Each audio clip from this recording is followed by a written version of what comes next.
as a mechanic, sometimes we're stuck in between engineers and customers that think they're engineers. So I had the boys do a compilation for you guys. Get ready. Here we go. Mind my own business, and all of a sudden this thing's on fire. Oh, that's my nightmare, known bro. to be terrible, but not known to spontaneously combust. Nice. All this like melted plastic in here. What the? Fiat. Yeah, straight on. How'd that happen and a fuse didn't pop? The routing of the wires seems to be quite badly thought out. You don't even know. How the hell did that happen? Why did we get a fire in the back of the car? You know what? Straight up, I have no idea.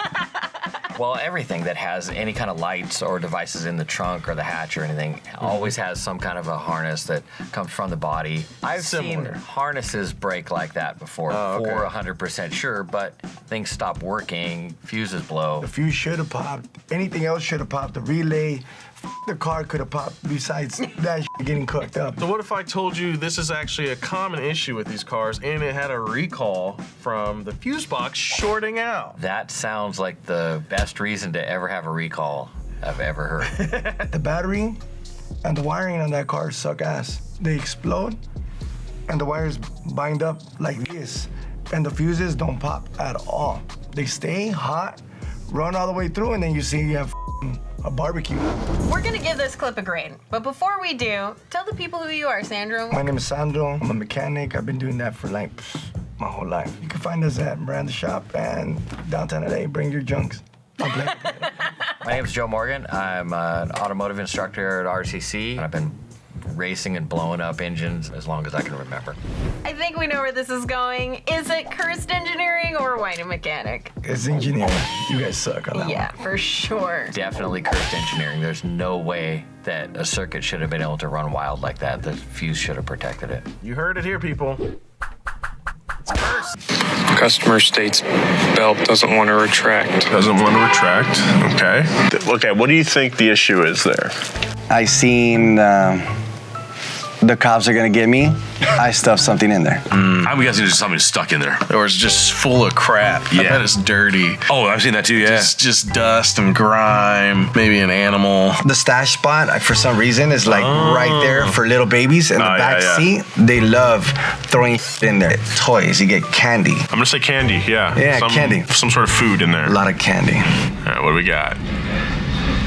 Pulls up. Oh, what? Dog food? Oh, dog food! That's funny. That's hilarious. It is. I bet it smells in that car. What? Lassie go in there and just started shooting candy in there? I mean, there's food. Maybe, Maybe they were munching on it and they're throwing some for the seatbelt, one for them. I don't know. That's weird. How do we get dog food in there? That's a good one. That's a new one. Insane. Maybe a kid found it. Kids. God. Kid, or like maybe. It's kids. I can't really tell. For those that have kids, they know what this feels like. Dad was acting like an ass that day and nobody liked him. He's like, F you, Dad. That's pretty funny. Bam. You know, assuming it's only dog treats in there, right? What are you going to charge a customer to repair this? Depending on what it is. Let's just say it goes into the little slot and I can't retract it, then because then it'll seize up and then at that point it's like maybe it won't even retract again. So you have to buy a new belt. Plus reprogramming it, let's just say more or less, say you don't have to reprogram like $150, $200. But if it's just cleaning it up, I'll charge them like $80. $80. And I'll be like, be nice to your kids. They are the future. Sometimes. Okay. All right. Trolls. All right, next clip. Customer states car came in with farting noise. The engine's running right now, okay. Is that coming out of the gas cap? Oh, that's one of those, is that one of those capless? Yeah, yeah. The car's farting out of its gas cap. What do you think is happening? With your gas cap, that cap is more than just a cap to seal off the system. It has two valves inside of it. It has a pressure relief valve and it has a vacuum valve. So as your gas level goes down, we have to be able to allow air to come in to be able to fill that space. If not, the fuel won't come out to the engine and we get a vacuum lock and your engine is going to stall. The pressure relief valve is more of like to keep damage from happening because we don't want to release those hydrocarbons or those evaporative emissions as much as possible. So it's only at like a certain level where it's like things have already gone very wrong. We gotta let it loose, yeah. So we don't shart. We fart so we don't shart. Well said. That pump is probably going off or something malfunctioning. Yeah, because that didn't look like a gas cap style filler neck. Yeah. So I'm guessing the pump in the evap system was malfunctioning somehow, and pumping air into the system and then making a farting sound out the gas cap. So there's no maintenance to prevent these valves from going bad. It just happens. Just the thing that happens in this crazy modern world. Your cars are farting now.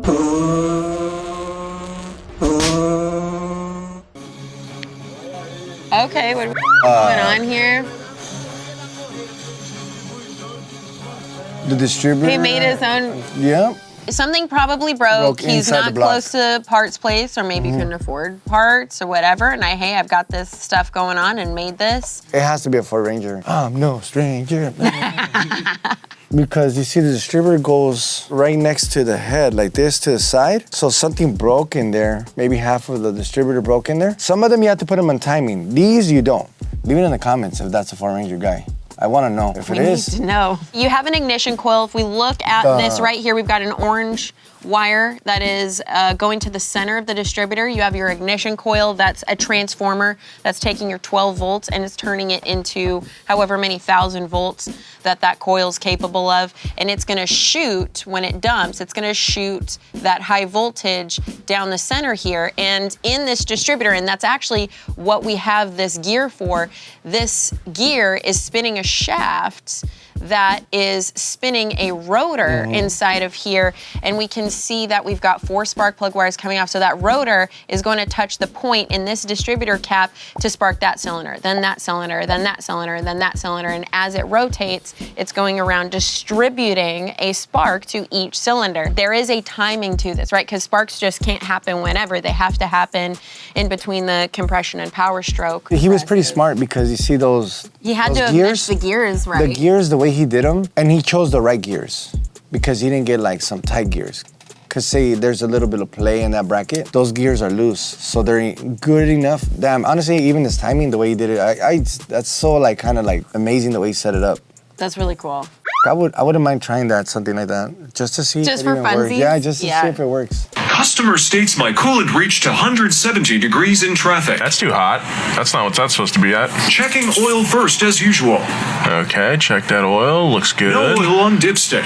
Oh, maybe not. It looked fine. The forbidden chocolate milk. Ooh. It's literally as thick as a milkshake. Oh no. Notified customer, it's too thick to perform a combustion test. You're too thick. It's a head gasket that's just blown. It just blew up, and then the coolant, instead of going down the exhaust like the last car, the coolant just mixed with the oil. Yeah, mixed with the oil. And created a peanut butter shake. And then, actually, oil's getting into the cooling system. Right, so it's actually the opposite way. To some point, and then when radiators break, a radiator can break, and there's transmission cooler lines in the radiator, the transmission fluid can get inside the... Right, and that makes the strawberry milkshake. Yeah, strawberry milkshake. Yeah, we've seen that before. Chocolate or strawberry, yeah, you know? Yeah. You have your choice. You get it all. What's green coolant, right? You can have shamrock shake. Yeah, there you go. Yeah. Your car's just one big ice cream machine, apparently. This car has diabetes now. This car is messed up. Next clip. You know who the worst engineers are in the world? Close up. Ford engineers. Ford's engineers are the worst, apparently. Oh, man. Ford Escape. It's an Escape. Doing an oil change. The oil filter goes right there. Right up in between all of those hoses. You have to fish it out through all of these hoses. Let me put it on and I'll show you exactly where. Ready? You get it between these hoses up here. Get it up over there somehow. Rotate it around. Then somehow get it right there. I mean, it's slight inconvenience. Is this really a problem? I'd say it's an annoyance. The more stuff you jam in there, the worse it's going to get. And the oil filter is going to be where the oil filter is going to be based on the architecture of the motor. What are they supposed to do? Stretch the front of the car out to move the fan away to make it a little easier? Yeah, it'd be nice, but... Not the end of the world. Also, that motor is transverse and, longitudinal in multiple different vehicles. Things are going to be where they're going to be. Yeah, things are going to be where they're going to be. Like I would tell somebody, be like, Papi, You could do it. You could do it. It's not that hard. Just, you know. I feel like he was making it seem harder. It's like, bro, maybe if you weren't holding a camera in the other hand. Yeah. No, you know what? He's trying to charge the customer more. Oh, you're That's probably what it right. is. Yeah. There you go. Oh, I see. Oh. No, I'm playing. Oh, yeah. That's super hard. Yeah, it does. But you know the real problem right there? Since they put it right there, you see all the other hoses? Yeah. They're gonna, with the oil, they'll crack out, and then that causes problems. Right, because those hoses aren't rated for oil. No, yeah, exactly. He didn't say that was a problem, but looking at it, that's a problem. Straight up. It's a whiny mechanic, but you should have looked at the other problems. He's whining a little bit. He's whining. It's fine. He literally showed us it's not that bad. Here's me accomplishing the thing that I'm saying is almost within 2 seconds. Yeah. Okay, bro. Next clip. All right, fellas, check this shit out. Customer states white smoke coming out the exhaust. Check this out. Ready? Oh. That's good. Is it cool? Well, that's a new kind of engine oil. There's no oil. None at all. Like it's gone. Well, I mean, if it was transmission fluid, but I don't think it is. It's probably coolant or water of some kind. It gets past the rings and it's burning it out the tailpipe. So that's where the white smoke's going to come from. It's quite common that after a number of miles, that gasket does wear out. It's sealing a lot. We're asking a lot of it. So especially when we have components that are heating up, cooling down, going through these heat cycles, they do have a lifespan. It seems like you just drained it and put some oil in it, maybe have to do it a few times and let it run and burn it all off. It might be okay if you didn't do any damage to the bearings of the motor. Any sort of strange smokes coming out of your tailpipe, definitely get that checked out. Yeah, get that checked out by your doctor. Yeah. You using the whole fist, Doc? Homemade fuel pressure tester. Look at that. We got 50 PSI. Let's go. And this is just a piece of metal off an old junk car. He made his Clips own into adapter. there. Boom, hose clamp onto the fuel rail. Just a little fitting I found and a pressure gauge. A lot of times when you buy a fuel pressure tester kit, it doesn't come with all of the adapters that you need. Toyota is one of those that can be a pain in the butt. As long as it works, it's perfect. He could have gone extra dramatic, and like the boys, you know how they used to put gauges on the side? You put that motherfuckers right there, like chilling. I'd be like, what is that? My gauge. Makes me a cool guy. Any type of port fuel injection is going to have a higher fuel pressure, so you don't want to run a high pressure line that's got hose clamps on it. However, when you're just testing fuel pressure, that's perfectly fine. As long as the clamp's tight enough so nothing's leaking out or a line's not popping off. I don't see any downside to this at all. There's no damage to the current lines that are there. You're just teeing in to see what the fuel pressure is. Maybe he's doing an injector balance test. Maybe he's seeing the performance of his fuel pump. Maybe he's testing a fuel pressure regulator. It's on there temporarily, so I don't see any downside to this at all. If it's not permanent, I mean, that's cool, but if it's permanent, just check those little clamps and that's about it. You guys are the best. These videos get crazier and crazier. These are awesome. These are really good ones. You know what would have been even more crazy? What was digital. A digital gauge? A digital gauge. That would have been a really big flex, digital redhead. I love that. In this next clip, the customer stated that the car runs fine and just needs an oil change. Let's see if that's true. Typical. Huh. It's probably the alternator on that one. That's it looks like swamp water. Yeah. That's what you call swamp. It's not good when you have a koi pond coming out of your tailpipe. You got a little leak going on there. The head's blown. Yeah, big time. It's blown, and he's been putting coolant in there, and it keeps shooting it out. Yeah, it's like, oh, my coolant keeps going lower every week. Low. He sees it in the back, but he's like, it's cool, it's chilling. God knows how long he's been driving it like that. So the cylinder's got water in there, right? Yeah. All that corrosion inside the pistons and the head, wherever it went, it f***ed it all up. A machine shop have these special things that put a head on, they put pressure in it and see if it holds pressure. Gotcha. So if it holds pressure, great. They can rebuild it. They can, even if it's warped, they can resurface it. So they cut some off of it to make it flat again. And it could be a block. I mean, if they overheat it bad enough, it could be the engine block, same thing. There's not one fix for this issue. Yeah. Everybody forgets the block. Don't forget the block, my dude. Take it out, send it, check it, see if the rings are still good. It's easier to just take off the heads and send that shit done. Put the head back on and you're like, you're Gucci, and you're not Gucci. How much you charging? I want to say like 5 racks. Off the bat. Jeez. With a smiley face on my end. Not yours, but maybe my end, yes. Happiest. My rule of thumb is if you're gonna put more than 50% of the value of the car in, it's time to get rid of it. Gotcha. Cool. Next clip. Automotive engineers. Oh, here we go. Those people that go to school and then they go get a job and they design stuff and they have absolutely no trade skills whatsoever. So let's make the battery box where you cannot take it out.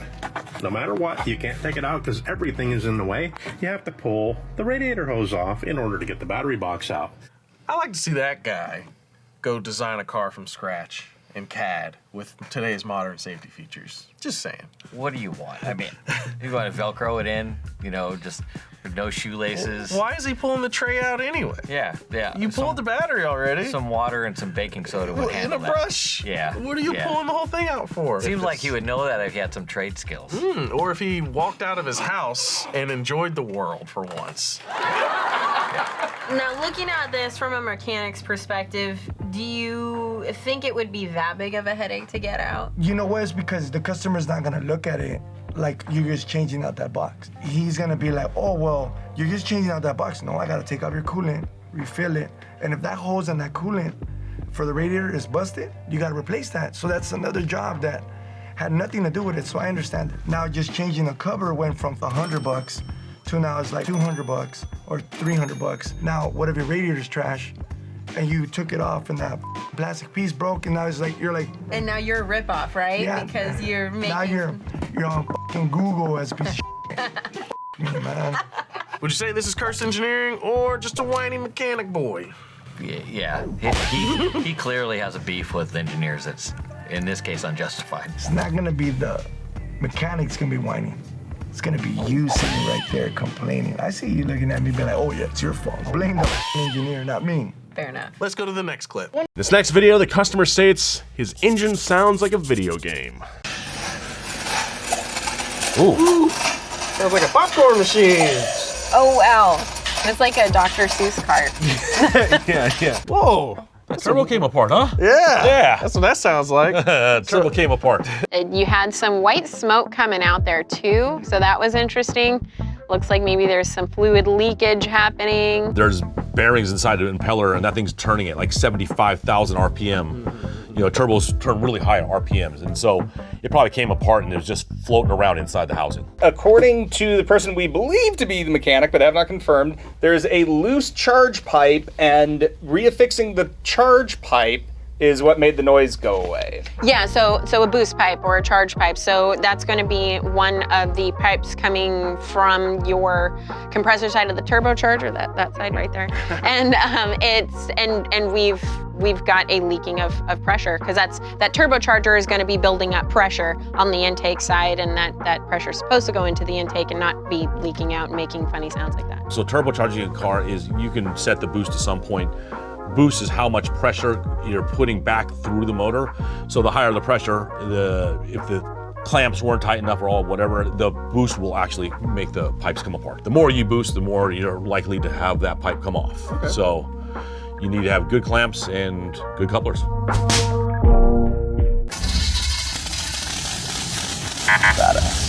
Okay. The overall. That thing sounds pretty beastie.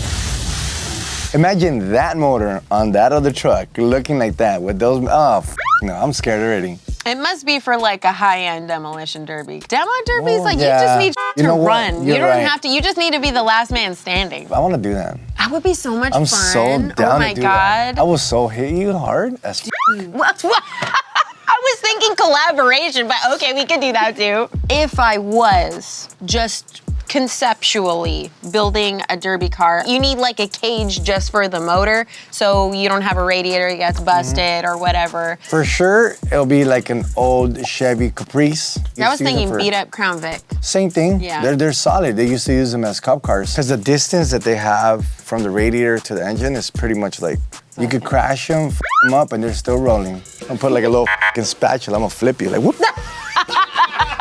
So then I'll have to put hydros on mine so I could like bunny hop every time you try to do And I launch you off. So you're gonna be hopping and be like, full blades.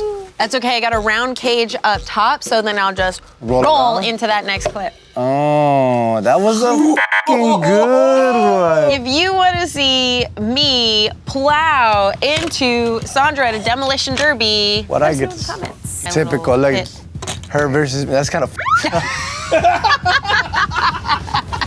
All right, we got Ford. My vehicle sounds like an elephant. What?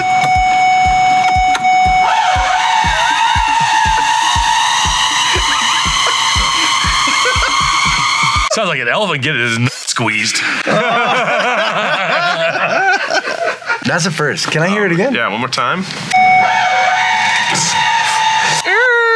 You know, that's that. Oh man, that's a scary noise. Jumanji right there. I'm gone. I think it's not like the shifter itself is not going. It's not clicking in, so it's just spinning. Okay. And you'll hear that like rubbing, like zzz. It's trying to go in gear, but it's not. So it's like, usually it's the gearbox itself. It's not like initiating anymore.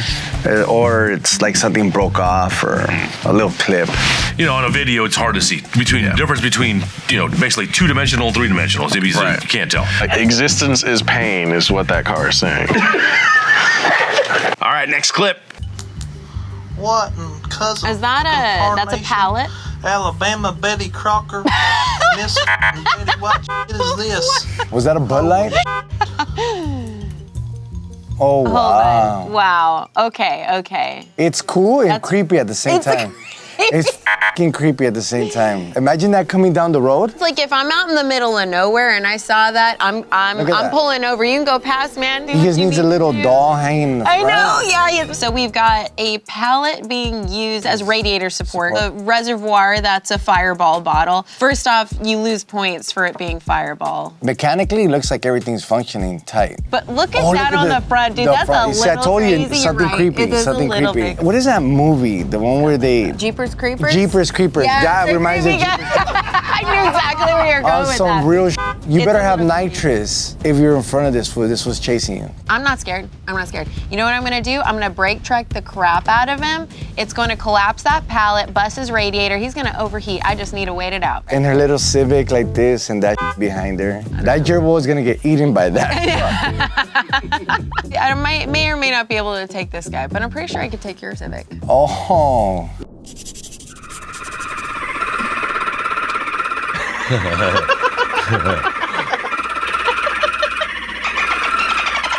That is interesting.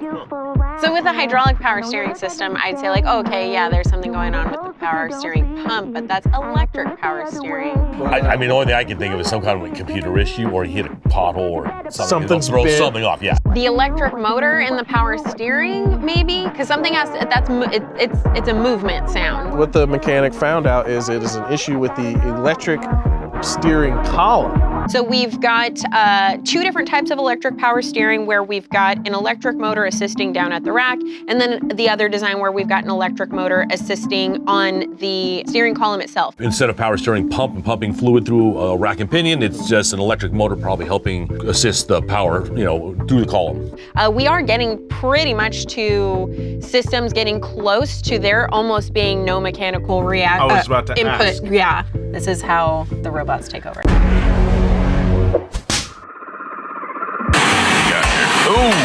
Customer states my car makes a funny noise. Yeah, it sure does. Yeah, and the control Drove with a flat tire on the highway, and the tire blew up. Yep, that'll happen. Not sure how they drove it here with the lug nuts loose. Oh shit. I recommended the control arm to start and tighten all the lug nuts. Customer declined everything and took the call. Oh my God. See, this is what I'm talking about. Yeah. You don't know what lunatic is driving next to you. That's shear. That's a complete shear. Oh, yeah, it is. Look at that. Oh, the bolt's still up there. Yeah. Oh, it came through it. It's gone. Yeah. That thing was broken off. Yeah, that's a hazard. A control arm is kind of what it sounds like and what its description is. It controls the suspension, and then the arm will move up and down with the suspension, and it also controls the forward and rearward motion. So if someone told you the control arm bushings are bad, it's because this tire will move back and forth, like you see in this video when he hits the brakes and that noises. The control arm, this whole suspension is moving forward and rearward. This video is scaring me, man. I will not leave this office now. I live here now. I don't drive. In general, I will not let a customer drive away like. No, I won't. I mean, it is, for one, it's really against the law. Yeah. Because this has become a safety issue, and it is not safe for the customer to drive, and it is not safe for anybody else. I mean, if the customer is dumb enough to even consider driving out on their own, they're just stupid. Which I have no problems if they're going to kill themselves, but you're going to kill somebody else. You see, I have kids, and my wife drives a lot. So it's like, let's just say this guy decides to take off. It causes problems. It's like that. It's like, I don't even know what to do, like, at that point. So in this situation, I would call the highway patrol, or I would tell them they have to tow it out, and they have no choices. Yeah, guys, listen to your mechanics. Especially, like, that is so obviously broken. Listen to your mechanics. Don't be selfish. You could, hurt yourself or other people. Yeah. You definitely don't want to be behind a car or in front of a car or on the same road as a car that's in that kind of condition. So, anyway, next clip. Yeah. Okay. It's like a little snowman. It does look like a snowman, like a little snow beard, like when you're taking a bubble bath and you make a fake bubble bath beard. Or the song, do you want to build a snowman? That's Do really you want to come and play? It looks double cheeked up. You see, it's all double cheeked up. It is cheeked up. Aww. Look at that. That thing's thick. To me, the back's always been like a face and the front is a face because when you're driving and you're looking at That's what you're seeing. So you're seeing, like, to me right now, I'm seeing like big cheeks because they got stung and the little eyes because it's like. What does he do that with, Sandro? It could be fiberglass, but it's foam, and then fiberglass over it. That's how you normally do like the body kits. They used to do them out of clay.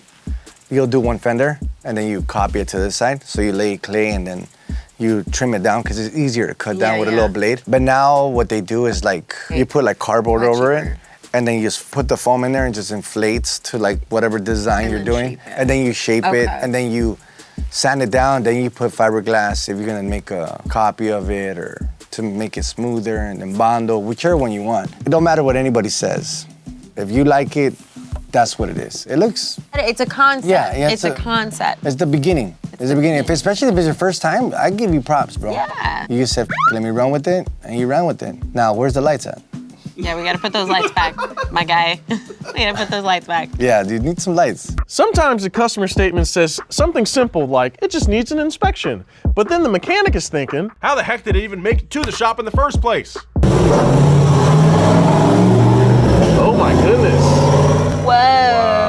Wow. Oh, I can see it right there. Yeah, that's just completely disconnected. Yeah. Oh, look right there. That's so much rust. No, see, but look. The whole subframe is disconnected. It's disconnected. Yeah, it's not even bolted up anymore. Jeez. That's why we live in Southern California, where there's no rust. The subframe, which is the whole bottom half of the part that gets bolted to the body of the car, was out. The bolt was still there, but it was unbolted out of the frame. So what happened is somehow that bolt came out of the body. I mean, you could fix those connections, but that subframe looks like it needs to be replaced. There's like holes in it. The only way to prevent it is really try to have rust prevention. So every year you should undercoat your car. Definitely just try to keep that rust to a minimum and make sure, I guess, really torque bolts, right? If the customer ignored this problem, what do you think would happen? I think you wouldn't make it down the street. They aren't going anywhere. The thing's not safe to drive in any way. Let's see what the customer stated in this next video. You open the door, and you'll notice not just the door opens, but also a good chunk of the car's roof. The door has a roof attached to it. It makes the car tremendously difficult to get into if you park near something, because the roof blocks your access to the interior. It is one of the all-time worst door designs ever. You can even take off a few strands of hair. I met the designer of this car, Camilo Pardo. He told me he fought the engineers hard to make sure the GT kept that heritage door design. And I was thinking to myself, why did you do that? But that's part of the charm of this car. Exactly. Before GT, super awesome car. If you owned one, would you care that the door was like this? Absolutely not. Yeah. You're not parking this in a crowded parking lot. What the are you complaining about? I'm gonna go to Target right now with my GTO. That's the dumbest thing to complain about I could possibly think about. It's a supercar, bro. Honestly, the are you gonna be complaining? It's there because Yeah. everything is so penciled out and designed to like the average motorist, and everything's so compromised. To just have that one thing that you put in there because it's cool. So why not keep it? It's because it's cool. What do you think? Is this cursed engineering or a whiny driver? I'll put it like this. Doug, it's you. 100% whiny.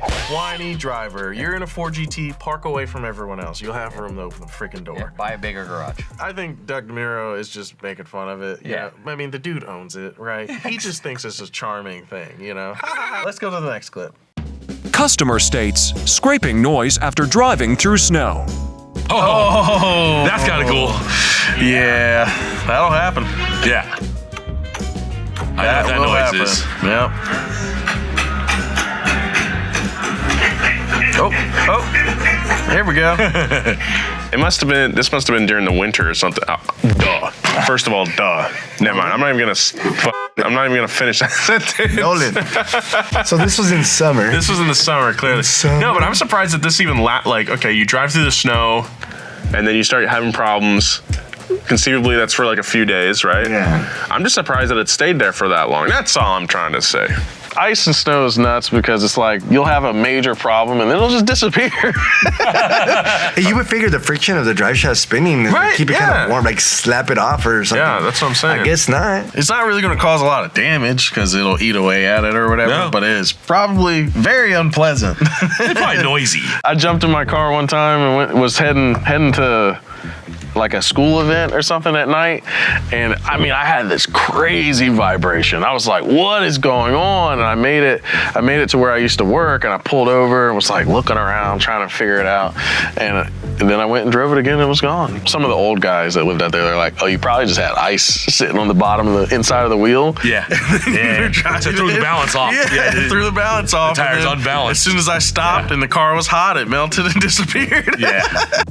That's how much would you charge to fix this? How much would I charge to fix that? Yeah. See, I'm gonna have a little snowman outside, first of all. I'll add an oil rotation and oil chains. I'm gonna make it seem like everything destroyed in the back. People still come to your business after watching these videos? Nah, I wouldn't charge you nothing. I got you. Next clip. We got a hold of the actual work order from this next clip, and it reads, customer states, I went to a rave and the rave came home with me. Oh, you got some blinking lights. Flashing lights, every single one of them. Oh. Oh, right. Is the car off? The key's on. The key's turned on. That's crazy. That's actually... Yeah, it's off because the tach's not looking yeah, tach. Yeah, the car's not running, but the key is on. Yeah.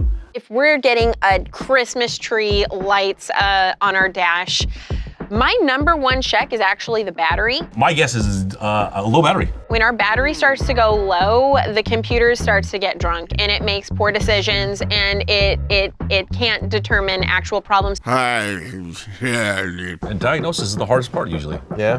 What if a wire got clipped or something? That happens all the time too. There's all kinds of rats. I mean, rats going crazy right now. Especially at the rave. All kind of rave rats. Rave rats.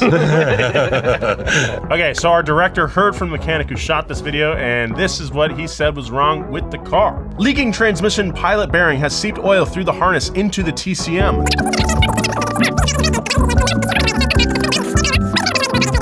Probably something else I've missed. Wow, that is a series of unfortunate events. That's a lot. This car was definitely not new. The sensor leaks and it goes all the way down the wiring harness into the computer. That's maybe everything was leaking though. Yeah, everything was probably. They didn't use any gaskets on this bad boy. I feel like there's a little bit of negligence on the driver because I feel like there's a few things that could have been addressed before your rave lights came on. We're gonna have to bleep this, but the car's But normally there's like computers and machines and stuff, and they tell the fuel pump when to pump fuel. But computers ain't too good at brain thinking, so you know, we cut that wire, we put in our own wire. And this way, whenever we want fuel to pump, you know, we just take this, plug her in like that, and boom, you can hear it. Fuel is pumping. Ford Mustang. Yep, 5 points low. It's okay, I built some, I can say that. A fuel pump is just an electric motor. All it needs is power and ground. Yeah. There is some safety features in place in case you get into an accident. You know, if you roll over or something like that, it's supposed to turn off the fuel pump so you don't keep pumping fuel and blow up. The right way to do this repair will be finding what's wrong with it. A wire is cut, a wire is burned, something fried, a relay gave out. That's how you really check it. I mean, fixing it correctly will be like changing the harness, putting it back into the harness, connected to the switch. Usually it goes onto the computer. And it depends on this one, it might be just straight to the switch. I can't remember on the 5.0s, do they have a return type fuel system where there's a fuel pressure regulator on the end? Because if that's the case, a fuel pump just pumps the same all the time. You can do this. Newer cars, you couldn't do something like that because it regulates fuel pressure by pulsing the fuel pump, and obviously you lose all of that control if you're not using a computer. I feel like I use that extension cord too. I feel like I have a couple at home, and now I feel inspired to use them for other things. You see all the stuff they do. Roll up the windows, charge your battery, turn on the car. Endless possibilities. That is a fire shirt. The extension cord and RMS. If you guys want that shirt, we need put it in this. the comment. Put it in the comments. Put it in Who the wants an comment. extension cord? An extension cord with RMS. I've had fun. I've had fun. In this clip, a mechanic demonstrates what happens to modern Mercedes cars whenever a crash is detected. Let's take a look. If I hit start, nothing happens. Operate selector Hopefully, if I remember, it's in special functions, teaching processes. There it is. Enabling of engine start after crash event. Inhibit engines from start is active. So what we need to do, it says F1 to start procedure. And I have done this before. Sometimes on the first go it doesn't do it. Second go, let me just see if it does start. No. What are we looking at here? You're looking at something that makes a lot of sense. A lot of cars do this. If you get in a crash, you really want to go over the car, especially if it's a bad crash. It popped all the airbags. You have to go through and make sure that the fuel lines are all intact, that the car is safe to drive. They cut the fuel pump for a reason because you don't know when you get in an accident. The airbag module doesn't know how bad you crashed the car. But it also takes away your options. You crashed, right? Let's stop it from catching on fire. Yeah. But if you're in the freeway, You gotta get off. you gotta get off. The first thing even cops tell you, hey, if you're in an accident, pull to the side. How the are you gonna pull to the side? On the 110 freeway where it curves, there was an accident there. He got hit, it was a Mercedes. Couldn't move. Guess what came behind it? No. Yeah, you get stuck and that's it. So it's like, it makes no sense. The feature is solid. Most cars do have that. You blow the airbags, the fuel pumps, the engine's gonna be disabled till you at least cycle the key or reset it, disconnect the battery or something, and you turn it back on. Would you say this is cursed engineering? Or would you say this is a whiny mechanic and a bunch of whiny people? I would say this is halfway between. This is a typical European car where it's a little bit overbuilt more than what it needs to be, that's the problem. That's engineering pretty up. No car is worth your life. Get out of the car, get safe first, you know? Then you can kind of ascertain what's going on. If you're in traffic, you know, you don't want to be sitting there cranking the key trying to figure out how to get it started. You should just get to the side of the road, wait till your car gets towed off if it's disabled. I feel like they didn't think about safety on an actual accident. Let's go see the next clip. All right. What do we got here? Oh! Oh my goodness. That looks a little broke. They rolled that to the wheels fell off. In this case, I mean, he had to have heard grinding for a long, long time before it got to this point. He just turned that music up. Yeah, on the radio. I mean, that's like 100,000 miles on that thing. And once again, it depends if it could have been a couple miles if the brake shoe itself just broke. Came off and it's only metal. It happens. Parts are not like, oh, perfect. You know, sometimes they break off. But he's been scraping the out of that. I don't know. That's pretty nasty. That's wild. Customer probably said, nah, there's nothing wrong with it. I'm not going to fix it. Oh, gosh. We get that all the time. Sounds like a lot of money. From a standpoint for a shop, like I would tell them, change the rotors, the brakes. You know what? Depending how bad you with the seals on the caliper, let's switch that out too. And then if he's neglecting that, what else does he have? All right, well, this is awful. I would not want to be driving with that guy behind me. That's for sure. I wouldn't want anyone I know on the road with this person. Dude, that's what blows my mind too, is you see videos like this, and then every time after we shoot real mechanic stuff, I'm driving home, I'm looking at other cars on the road, I'm like, what's wrong with that one? What have they been forgetting to do? Yeah. Have they changed their brakes? It's sketchy. It's sketchy. We're on It's the really road sketchy. with lunatics. Yeah. You guys are crazy. Okay. Lift. Are we just using that as a lift? Yes. I would so do that. But he's under it. Yeah, but when you go to a junkyard, they just put the They pallets in move it, them boom, like that, but butter. sometimes they tip over. This is me being overly You're not a redneck. cautious. Oh. I'm sorry. That You said hurts, you were Sandro. kind of redneckish? No, I'm brown, but if my neck could get super red, my would be like bright red. She's like, let's put it on this fancy ass I want lift. to live. For this next clip, the customer stated, "My vehicle is possessed by Satan. Please help." Oh. Oh my God. Uh-oh. That is interesting. That's got to be a brake booster problem, right? Yeah, definitely, right? Oh, imagine how scary that would have been. Oh my God. Go to brake and it just starts kicking back at you. Kicking your foot back. I've heard of self-driving, but this is ridiculous. Satan, take the wheel. So besides an exorcism, what are we gonna do to fix this? It looks like the brake booster maybe have malfunctioned, and now it is self-applying the brake, so that's interesting, and it's doing it rapidly. So this is like a semi-sized truck. Okay, so if it is a big heavy truck, I retract what I said because their brake systems work completely different. They work on air brakes. So with air brakes, you are running on different principles. We are using an air compressor. If that's air pressure doing that, your leg would hurt after fighting that kind of thing when you're trying to And it's stop. probably a combination of air pressure and hydraulic. Maybe it is Satan's fault, maybe it's not. We don't really know yet. There's no way to tell. We need to join a league for some redneck. Yeah. Look at that! Yeah! Dude, that's so cool. And I was just thinking about that the other day.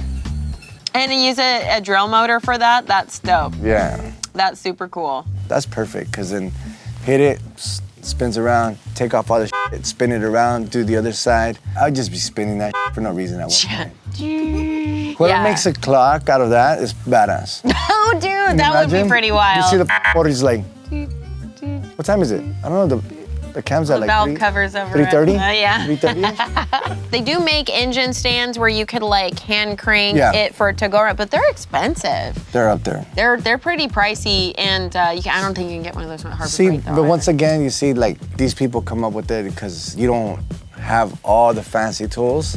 You make it work. You make it work. You build it yourself. That's tight. I give props to everybody that does like that. Customer states, I need an alternator. I need an alternator. Your favorite, Sandro. What do we got here? Where's the bill at? Oh, nice. No, dude, you need more than an alternator. That's rusty as shit, though. What happened? You know why he needs an alternator? Because the belt, everything else. Well, not just that, because the battery light came on the dash. Oh, yeah. The crank pulley came apart and the belt is not on anymore. And when the belt isn't turning the alternator, it's gonna make the battery light come on. Whoever did the belt, see the pulley? It's not even grabbing on. No. So they probably skipped the alternator. It happens. I seen that, like when you're putting the serpentine belt and you're like, oh, it looped through this pulley, this pulley, this pulley. You're like, oh, it's perfect, boom. And you forgot either the water pump pulley or you forgot the fucking alternator pulley. You know what's funny? I used to work at a parts store, and everyone would be like, they would come to the counter, I need a battery. And I'd be like, okay, go through the whole process, whatever, about to sell them a $250 battery. And I'm like, what makes you think you need a battery? Because you drove here, you know? Yeah. And they're like, oh, the battery light came on. And I'm like, okay. That doesn't mean battery, that's charging system. And the amount of times I had to explain that to people, I cannot count. I get customers that tell me that hey, it's the alternator. I don't know if it's like the only thing they know it is. They're like, oh, my light turned on and it's the alternator. And I'm like, how do you know? Do you want me to check it? No, I just changed the alternator. I even bought it already. I go and put the alternator on. Doesn't do I charge them. And I'm like, well, here's the keys, and that's not the problem. I feel bad for the alternator. Everybody blames that. Let's keep on rolling. In this next clip, the customer stated that the engine was running fine at another tuner shop. Then suddenly, it seized and nobody could figure out why. Let's see if we can. Uh-oh. Wow. Ooh. Oh, no. Kind of figured out why. Yeah. Looks like he did figure it out. That's unfortunate. The tuner probably messed up and had the injectors open. The ECU shorted. Yeah. Fuel? Yes. Yeah. Cool. They just stayed open. The ECU is going to give the fuel injectors the signal to turn on. If it's shorting out, it's going to say on all the time. Do you think there's a way to catch that? Catch it beforehand? Yeah. No. Find a better tuner. If we were there with that car, I'm sure it would have been a very fast smell of hydrocarbons that we would have smelled. So for there to be that much fuel in there, it only could have been that problem that happened. So something had to tell the injectors to go on for a very long period of time. Woo! Yeah. All right. Honestly, there's no purpose to it, just besides looking badass. I've actually lifted one. Does somebody make a kit for that? They actually do make a kit. I think the tallest tire you could put is 215, 75, 15. That's as big as you could go with that lift. Yeah. With that lift, though. Okay. If you see it on a Prius, that's like super big. Oh, it looks huge, yeah. Huge. That's like a 33. I mean, the turning ratio. Where's the Papa John's? Oh, he does work for Papa John's. I'm giving this guy an extra tip. He comes to deliver pizza at my house. That's awesome. That's like, tight. here's for your lift kit, bro. And here's for those wheels. That guy probably just wants to stand out, and he likes that style. He's never seen him save this much gas and go off-road. So he said, I'm gonna show everybody you could do it. Those are the entrepreneurs that start like that. They make a fucked up rig. It looks all cheesy. And then guess what? Somebody goes in there, mocks it up, makes it look cleaner. These engineers come in, they make a better rig or whatever, and then they start selling it. If you're brave enough to try these different things out without fear of being judged, one of your ideas is gonna stick and people will be like, oh damn, that's cool. Like I did my Acura Integra truck. Everybody was like, oh, it's ugly, this and that. Now there's more people doing it, but I was shined upon. I was one of the first ones to do it. Right. That is tight, because if somebody sees it on the road, why would you do that to a Prius? Why not? Engineering-wise, props. I don't know how you'll steer it. I want to see that bust a U-turn. Bust a U-turn. It's a point turn. You know, in one of the videos that we did, they have that fender that moves back and forth. You can use that for your fenders, because if it does hit, it'll flex. Wow. So okay. That'll be tight. Yeah. One of the easiest and simplest things to do when you have a problem with your vehicle is to check the fuses first, right? Absolutely. That is, unless you're driving an Audi. Let's figure out where the fuse box is. Oh, okay. It's back here in this corner. First things first, to get this big ass cover out of the way, and it's not uncommon for Audis to have the fuse box. Well, that can't be right. Washer reservoir is right there. Here. What in the? You've got to be. God. Oh. Well, that's the PCM. Yep. Electrical control modules do not belong underneath that. It's even stained blue from all the times it's been spilled on. Yep. Oh, yeah. Corrosion and water in the connector. That's wild. Please let this be the fuse box. It's held in with 5 or 6 Torx screws. Put the light in here so we can see a little bit better. Oh, of course, the hood's aluminum. The fuse box under here, and we got to it. You look at that. It's good. It's a good thing we checked the simplest thing first. It is a common diagnostic place. It's not ideal to be down underneath everything else, you know, buried down in there. They are intended to be a serviceable item. That's just dumb. Every time you dig down in there, you're disturbing stuff. That is funny because I always tell students, like, first thing, easiest fuse. That's not the easiest. Everybody says that with these cars. Yeah. They're like, well, I saw online, it just says check the fuses. I'm like, well, you check them. I want to see you check them. And they look at me like, damn, what a dick. And I'm like, no, because you're making it seem like it's a quick and easy 5-minute job. That guy just went through the whole process and he cut it down. Honestly, you engineers are a problem. It is a stupid place. Next clip. So I was wondering what this plug Oh, wait a was for. minute. Okay. So then I traced the wires and noticed that we got a battery tender right here. So if your alternator stops working, all you need to do is just zip tie one of these bad boys under your hood, and then hook it directly to the battery. So at night you just plug it in like a Tesla, and you are good to go. That's some Americana right there, baby. They started f***ing hybrids. Okay. I mean, he just put a built-in battery tender, but I'm really excited that he's excited. I swear to God, that looked like a cereal box to me. I don't know why it's Is that the writing? battery. Yeah, it looks like cornflakes. or Crunchy something. battery tenders. A battery tender is essentially a slow battery charger. So it's meant to trickle charge a battery, which is actually the best way to charge a battery because there are normal drains on the car, especially computer controlled vehicles, where over time it can drain the battery. So a lot of times people either just disconnect the battery or you can hook it up to a battery tender that kind of keeps it at a nice charge where the battery is happy. But this is not going to replace an alternator. Unless maybe you just drive in town, you go back and forth to the grocery store that's like 5 or 10 minutes up the road, and then you could go back home, plug in your battery, tender charges your battery back up. While the vehicle's running, your alternator is doing all of the electrical work for ignition, fuel, radio, all of the fun stuff. And then if there's anything left, it will charge the battery. When your alternator starts to get weak, it might do the other things, but it's not charging the battery, and so over time the battery will get weak. So a weak alternator can kill a battery. But if your alternator goes out, every one of the loads is on that battery, and the battery's not meant to do that. So it has a clock almost of when that battery is going to die. So when your battery light comes on, it's not the battery that's bad, it's the alternator that's no longer running the show. It's your battery running the show. Customer states my truck feels bouncy after new tires. Oh, I bet they're at 50 PSI. Ooh, those are old tires. He brought us another Amazon tire. Lionheart. Who knows how long this one will last? Oh, man. That's okay. That's really bad.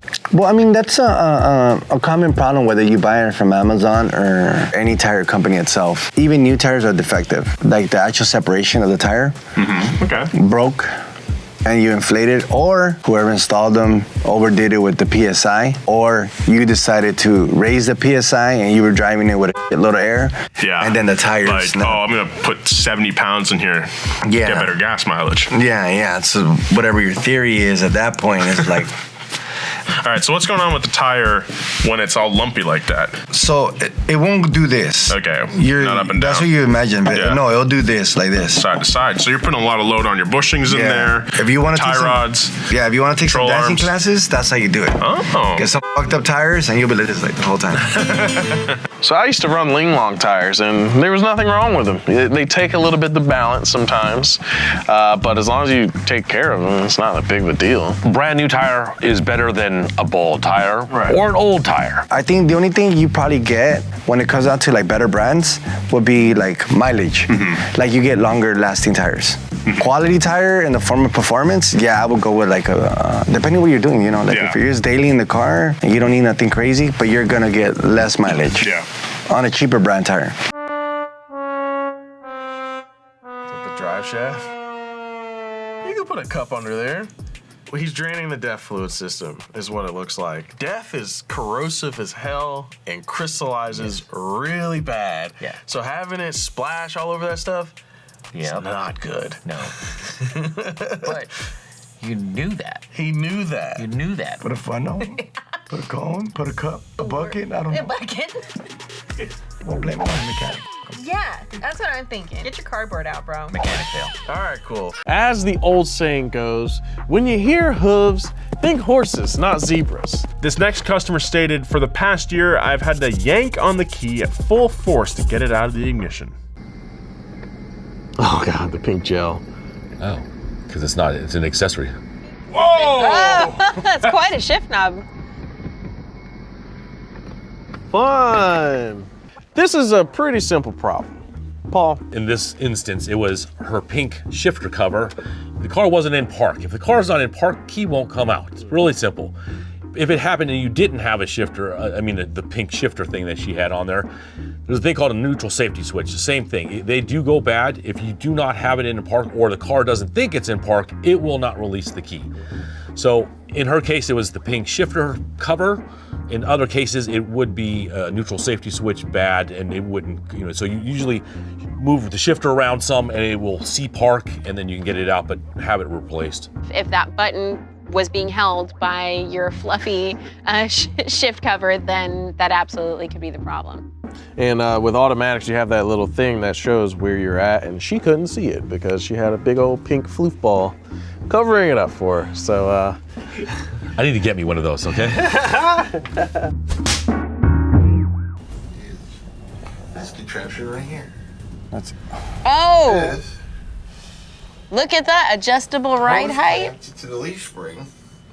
By all means, if that's your only vehicle, run it. But I mean, it's safe-wise is not as good because it could hop off. The leaf spring shackle, what holds the spring onto the frame, rusted and broke. So nothing's holding that part of the leaf spring on the frame. So maybe he's just trying to drive around until he fixes the frame because it's rusted. And Until he buys another truck. yeah, hey, look, that's a great in between. Yeah. You're not loading that thing down or anything. You just need to get to and from work or into town or whatever you got to do. He did it pretty decent, but I would do it wood. He's just doing it one angle, so that spot where it's at is gonna kink like that. Right, yeah, because it's such a small area. Yeah, so if you put a piece of wood like that, It distributed the yeah, and another piece of wood like that, just for fun, like arts and crafts and shit.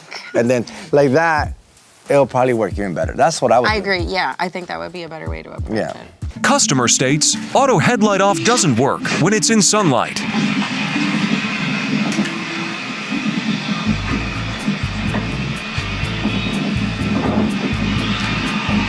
Okay, so lights are on, but wait a minute. The hat blocking the sensor. That's actually pretty, like, you see, a customer wouldn't, I didn't even f***ing know that. Yeah. I know there's sensors. A lot of them are like in the rear view. Yeah, on top, or some of them have it in front. But I mean, if you don't know what it is or what it does, you know, there's a solar sensor on the dash. Like right there in that one spot. A lot of people put junk right there. I do. I'll put my piece of paper Yeah, there. my hat there, boom. My posters, whatever the f I have right there. If it's a good customer, like it's tight around charging. Yeah. But if I had it there for like a couple hours, I'd be like, hey, give me $60 because I'm gonna buy another hat with your. Here we have an engine. Usually on an engine we need to remove torque converter nuts to get it out. Well, if you look at this one, you'll notice there's still a torque converter on the back of it. That would be because we got multiple rods caught up in the block, inspection right? holes. So you might ask yourself, how the hell am I gonna get it off? That's the same question I asked myself. Pop this loose, right? See, we got a torque converter nut right there. That's a nut. We would then spin the engine over, but we can't. So, therefore, I guess we're gonna pull the heads, and the crank, the piston, the rods, and canoe valve, and all that. Because these bastards. Okay. The motor blew up, so I mean, I guess that's the core of the problem. Yeah. But I'm not sure how you design an engine to be able to turn after it's broken. Yeah. Motor. Yeah, right? Just break the motor. Somebody drank too much something when they designed that. There's no way to get into that motor without breaking it down. Well, that's how they usually go. They usually are in the starter hole, or there's a plate or some kind of an access panel on the bottom, but you've always got to turn the crank. And if you can't turn the crank, then that's the core issue. But you know what the problem is probably they're using parts from other cars and not thinking about that block. Yeah. And then not seeing that you can't even get your hands in there. Not thinking about us. Yeah, manufacturers trying to save money on us. Yeah. I think you ought to just stop complaining and pull the girdle off. It's not that it's blown up, so who cares? You're gonna have the whole thing apart in 10, 15 minutes. So he's just being lazy. I hate doing this. I think he's kind of just whining. He's whining. Just take the girdle off and call it a day. It's a whining mechanic. He should just break the block. No, I'm playing. It's the engineers, bro. They suck. They suck. They suck. Next clip. In this next clip, the customer states, my wife put 15 gallons of diesel in the gas tank.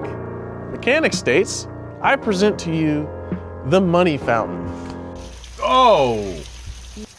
Ah, yes. Gas cars cannot run on diesel. Gasoline engines utilize a spark plug to ignite an air-fuel mixture, so they are spark-ignited combustion. Diesels use compression to ignite. Usually, that customer knows what they did wrong, and the engine, if it even started, runs so horribly you couldn't drive the car, or the engine just won't run at all. Definitely have to pull the gas tank out or somehow get it, empty it. And then besides that, all the fuel lines and injectors might have issues down the line, but you have to try to flush all that stuff out because diesel has a lot of oil in it. and might clog the injectors, and you might have a lot of issues. You're probably gonna make the spark plugs black, so you need to change those also. There might be still some diesel in the fuel system that you'll have to run out, but put some gas in it, clean it out, and you're gonna be fine. The real damage happens when you put gasoline in a diesel vehicle. You don't ever wanna do that. You would get really, really bad pre-ignition, and you could potentially melt pistons and do all kinds of internal engine damage, so don't put gas in your diesel, kids. Customer states my car doesn't want to start. Car doesn't want to start, okay. Very nice 2014 Camaro 3.6. V6 Camaro. Quick oil check like always. Okay. Looks dark and unusually filled. Recovered about 9 quarts. Putting it back into correct capacity. That's a lot of oil. Still had a no start, which is obvious, so time to check compression. The spark plugs were unusually coated in oil. Why is 60 is not good, just FYI. No compression. So too much oil is just as bad as not enough oil. Exactly. So what's happening when you have too much? Well, you have too much. It's getting in places it shouldn't be. The oil has to go somewhere. The pump won't pick it up. The pickup won't pick it up. Because it's just bubbles at that point. It's becoming, bubbles, so it won't travel like it's supposed to. Okay. So it won't go to the head. Yeah. It'll stay in the bottom, but it'll get all sludgy and foamy, and then at that point it's getting thick. So like too thick to test sometimes. So your customer's too thick, you know? So is it like the same effect of drowning, maybe? Or, yeah, right? So you're drowning it from the inside.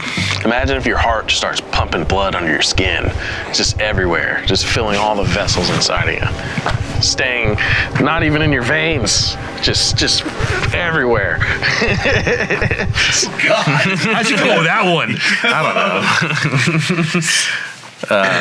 What were we talking about?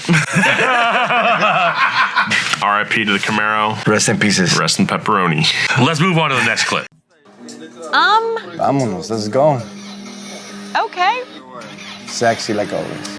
That's just a flex. I mean, instead of using jumper cables, you could always use wrenches. Well, let's just say you're jump starting it, the way you're tilting it, as it lands on your fingers. I mean, safety first, right? But I guess. Like, you're in a pinch and you got some wrenches? Yeah, you're ready to roll. It works because it's direct. Yeah, just don't put your face over that. So we know engineers and mechanics don't get along, but I think I just found the first recorded instance of an engineer who's worked on a car before they started designing them. See, if you had to remove the AC condenser, it's normally blocked by your intake and the core support. The lines are held in place by a screw right underneath the funnel, and this can't be removed unless you pull the whole bumper. But some hero somewhere thought they would spend the extra time and money to include this. Maybe engineers and mechanics can get along. Wow. A little access hole? Yeah, that's cool. That's nice. That's a nice touch. Maybe an homage to the mechanics that we'll be working on. Just throwing a little love. If it's a car enthusiast as an engineer, then you get shit like that. You get a 350Z and you're like, oh shit, I could take shit apart, and they thought about you. But it's really rare. Are there any cars that you think seem more like they were designed with mechanics in mind at all? I'm just not that cynical. I mean, a part of the thing I like about cars is sort of discovering the different routes when they design them. I mean, I just kind of like the quirkiness of them. Okay, so obviously this guy is thanking the engineers for providing him this small little shortcut. We'll call this one blessed engineering. Absolutely. We're blessing this engineering. Like and subscribe because we have tons of great stuff and experts coming your way on this channel. This has been Real Mechanic Stuff.